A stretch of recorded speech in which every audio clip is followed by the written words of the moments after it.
He was not born a monster. Rome made him one. Long before fire consumed the city, a child named Nero was shaped by fear, power, and betrayal. This is where his story truly begins. Nero was born in the year 37 AD. His full name was Lucius Domitius Ahenobarbus. He was born into a dangerous world. Rome was ruled by emperors, and emperors ruled through blood. Nero's father died when he was very young. Some said it was natural. Others were not so sure. His mother was Agrippina the Younger. She was ambitious, clever, and ruthless. Agrippina believed her son was destined to rule, and she was willing to destroy anyone who stood in the way. Nero's childhood was not warm. It was filled with lessons of survival, lessons of power. He was taught to hide his emotions, to obey, and to watch carefully. When Nero was still a boy, his mother was sent into exile by Emperor Caligula. Their family fell from favor. Then Caligula was killed. Power in Rome changed hands overnight. Agrippina returned to Rome stronger than ever. She married her uncle, Emperor Claudius. This was not love. This was strategy. Claudius already had a son named Britannicus. By law, Britannicus should inherit the throne. Agrippina had other plans. She pushed Nero into the palace. She made him visible, important. She arranged the best education money could buy. Nero was taught by Seneca, one of the greatest minds in Rome. Seneca taught him words, philosophy, control. To the public, Nero appeared gentle, artistic, polite. He loved music, poetry, the theater. But behind the palace walls, pressure never stopped. Agrippina watched every move. She controlled every decision. Soon, Emperor Claudius fell ill. Then he died. Many believed he was poisoned. Suspicion fell on Agrippina. At the age of 16, Nero was declared emperor. Rome cheered. He was young, handsome, and full of promise. Britannicus was pushed aside, then quietly removed forever. Rome told itself this was peace. First, Nero ruled well, or at least others ruled for him. Agrippina stood beside him. So did Seneca, and the Praetorian Guard. They guided him, protected him. The early years of Nero's rule were calm. Taxes were reduced. Games were held. The people were happy. Nero smiled for the crowds. He listened to advisors. But inside, tension grew. Nero wanted freedom. He wanted to rule alone. Agrippina did not step back. She demanded control. She reminded him who made him emperor. This angered Nero deeply. Mother and son became enemies. Agrippina threatened to support Britannicus. But Britannicus was already dead. Soon, Agrippina herself became a problem. Nero tried to remove her quietly, then carefully, then violently. Each attempt failed. Finally, Agrippina was killed. Rome was shocked. Nero claimed it was self-defense. Few believed him. Something inside Nero changed. Guilt mixed with fear. Fear turned into cruelty. He trusted fewer people. He listened less. Art became his escape. He sang. He performed. He demanded applause. Those who laughed were punished. Those who clapped survived. Nero began to believe he was more than emperor. He was an artist chosen by the gods. Rome whispered behind his back. But no one spoke openly. By the end of these early years, Nero stood alone at the top. Young, powerful, and increasingly unstable. The boy raised for the throne had arrived. But the emperor Rome now faced was only beginning to show his true self. And the city had no idea how much darkness was still to come. Rome was calm on the surface, but underneath it was shaking. Nero sat on the throne of the greatest empire on earth. Young, powerful, and restless. This chapter is not about fire yet. It is about pressure, the kind that builds before disaster. In the early years of his rule, Nero wanted to be loved, not feared, not obeyed, loved. He lowered taxes. He gave gifts. He held grand games. Crowds cheered his name. For a time, Rome believed in him. But ruling Rome was not simple. The city was huge, full of ambition, full of danger. Behind every smile stood a rival. Behind every praise hid suspicion. Nero still relied on others. Seneca advised him with calm words. The Praetorian Guard protected him with steel. And yet Nero felt trapped. He was emperor, but he did not feel free. The Senate watched him closely. They smiled. They bowed. But Nero sensed judgment in their silence. The Senate believed emperors should act with dignity, restraint, tradition. Nero hated these limits. He wanted to sing, to perform, to be admired for his talent. In Rome, an emperor performing on stage was shameful. Actors were considered low, unworthy. Nero did not care. He began to appear at private shows, then public ones. The audience had no choice. They clapped. They praised. Not because they were moved, but because they were afraid. This fear spread quietly. Nero's nights grew longer. His parties louder. Gold flowed into pleasure. Wine, music, luxury. Meanwhile, Rome's streets told a different story. Crowded homes, narrow roads, wooden buildings packed tightly together. Fire was always a risk. But Nero focused on art, not safety. As Nero chased applause, his rule hardened. Those who mocked him vanished. Those who spoke too freely were punished. Trials increased. Executions followed. The Senate felt weaker every year. Nero no longer hid his anger toward them. He accused senators of plots, sometimes without proof. Fear replaced trust. Rome became a city where silence meant survival. Even within the palace, tension grew. Nero trusted fewer people. He suspected betrayal everywhere. Friends became threats. Advisors became enemies. One by one, old supporters were removed. Seneca tried to guide him, to calm him, but Nero no longer listened. He believed only his own voice mattered. Money became a problem. Rome was expensive. Games cost gold. Palaces cost gold. Nero needed more. Taxes increased quietly. Property was seized. Accusations became useful tools. If a noble was rich, they were often accused of treason. Their wealth was taken. Rome noticed. The love Nero wanted began to fade. In its place grew resentment. People whispered about his excess, his cruelty, his pride. But they whispered softly. The army still obeyed him. The guard still stood at his side. As long as soldiers were paid, Nero felt secure. Yet cracks were forming. Provincial governors grew uneasy. Revolts stirred far from Rome. Nero dismissed them. He believed Rome itself was all that mattered. His focus turned inward. He dreamed of a new Rome, a city more beautiful, more worthy of him. Wide streets, grand buildings, golden walls. But Rome was old, crowded, messy. Change would not come easily. As tension rose, strange signs were reported. Small fires, arguments in the streets, anger among the poor. Food shortages appeared. Prices climbed. The people grew impatient. Nero responded with more shows, more distractions, bread and games. But distractions do not solve fear. They delay it. Nero's behavior became unpredictable. One day generous, the next cruel. One day laughing, the next furious. Rome could not understand him anymore. And what people do not understand, they begin to fear. By the end of this period, Rome stood on edge. The emperor wanted glory. The Senate wanted stability. The people wanted safety. No one was truly happy. No one felt secure. The city waited, not knowing what, only knowing something was coming. The tension was set. The stage was ready. And soon, one night would change Rome forever. The fire did not begin as a legend. It began as fear. In the middle of the night, Rome woke up screaming. Flames rose from the crowded streets near the Circus Maximus. Wooden shops caught first, then homes, then entire blocks. Wind pushed the fire forward like a living beast. People ran barefoot through smoke and ash. Children cried. Families were torn apart in the dark. The city burned without mercy.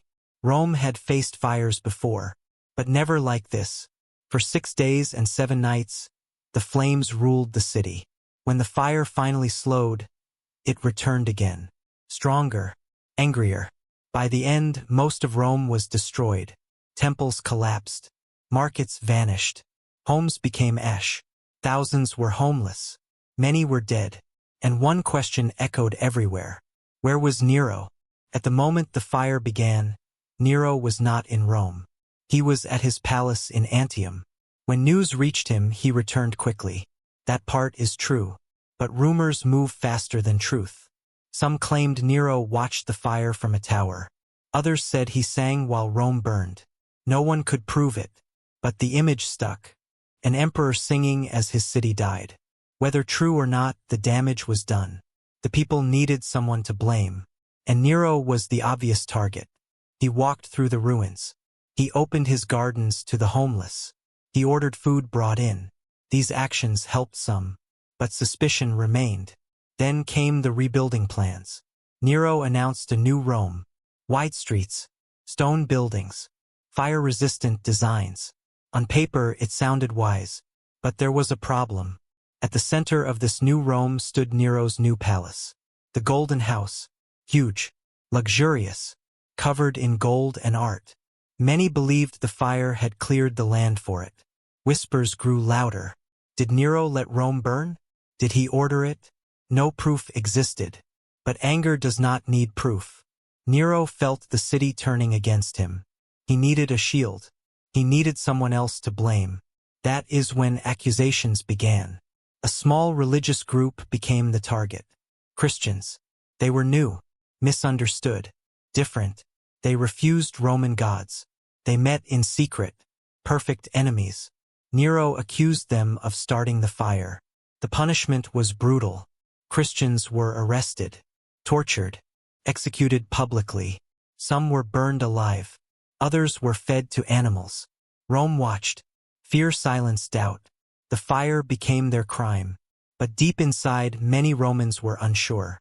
The punishment felt too extreme, too convenient. Still, no one dared defend the accused. Nero regained control, but not trust. The city rebuilt slowly. The scars remained. Ash lay beneath new stone. And so did resentment. The Great Fire changed Rome forever. It destroyed homes. It destroyed faith. And it sealed Nero's fate. From this moment on, he was no longer just an emperor. He was a symbol of fear. Whether guilty or not, history would never forgive him. The fire had burned more than buildings. It had burned Nero's image beyond repair. Fear became Rome's daily language. And Nero was its voice. After the fire, nothing felt the same. The streets were rebuilt. But trust was gone. Nero stood at the center of a city that no longer believed him. He felt it in the silence. In the way people avoided his eyes. In the way applause sounded forced. Fear now ruled both sides. Nero feared betrayal. Rome feared Nero. The emperor grew harsher. He believed enemies were everywhere. In the Senate. In the army. Even in his own palace. Accusations multiplied. Careless word. A rumor. A look. Any of these could mean death. Trials became common. Outcomes were decided before they began. Confiscation followed execution. Gold flowed back to the emperor. This cruelty was not random. Nero needed money. The Golden House consumed vast wealth. Art, gardens, lakes. While common Romans struggled, their emperor lived in luxury. Resentment hardened. Revolts began far from Rome. In Britain, in Gaul. Nero ignored them. He believed force alone would solve everything. But force requires loyalty. And loyalty was fading. The Senate despised him. The people feared him. The generals doubted him. Only the Praetorian Guard remained. Even that would not last. Nero's behavior grew unstable. He obsessed over art more than rule. He competed in public games. He demanded praise. When he sang, no one could leave. Guards blocked exits. Those who looked bored paid the price. Rome whispered that its emperor had lost his mind. Nero struck at anyone who questioned him. Even former friends. Seneca, his old teacher, was accused of conspiracy. Whether true or not did not matter. Seneca was ordered to die. Rome was stunned. If Seneca was not safe, No one was. The message was clear. No past loyalty could protect you. Fear crushed resistance for a time. But fear also creates courage. Governors began to turn against Nero. Galba, a respected leader in Spain, rose in rebellion.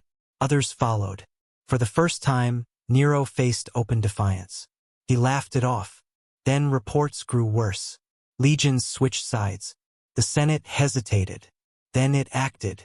They declared Nero a public enemy. This was unthinkable. The Emperor of Rome, abandoned. The Praetorian Guard withdrew support. They were promised rewards by Nero's enemies. In one moment, his protection vanished. Nero was alone. He fled the palace in the night, disguised, terrified. The man who ruled Rome now hid like a criminal. He begged for help. Few answered. He could not accept capture. Roman justice was brutal. Facing humiliation, Nero chose death.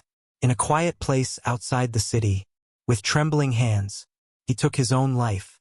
His final words were filled with regret, not for Rome, but for himself. So great an artist dies. Nero was 30 years old. With his death, the Julio-Claudian line ended. Rome exhaled, but peace did not come easily. Civil war followed. Chaos returned. Nero's cruelty did not save his rule. It destroyed it. The fire did not end him. Fear did. The emperor who wanted love died abandoned, and Rome learned a hard truth. An empire can survive fire, but not a ruler who burns trust itself. The end did not come with fire, came with silence. Nero was no longer emperor, but he did not yet understand it. Messages arrived slowly, each one worse than the last. The Senate had turned against him. The army had chosen new leaders. Rome had moved on. For the first time in his life, Nero was truly alone.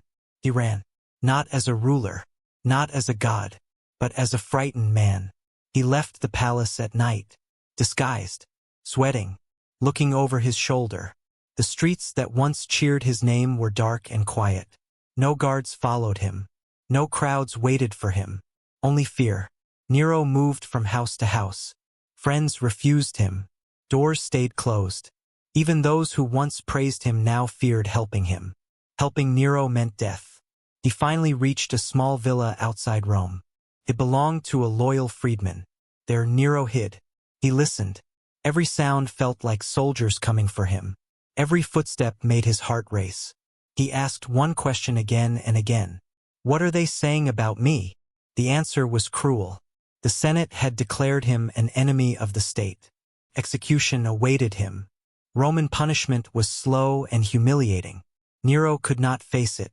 He paced the room. He wept. He begged. He had ruled the world. Now he begged for mercy. But mercy was gone. Nero thought of death. He had ordered many to die. Now death waited for him. He hesitated.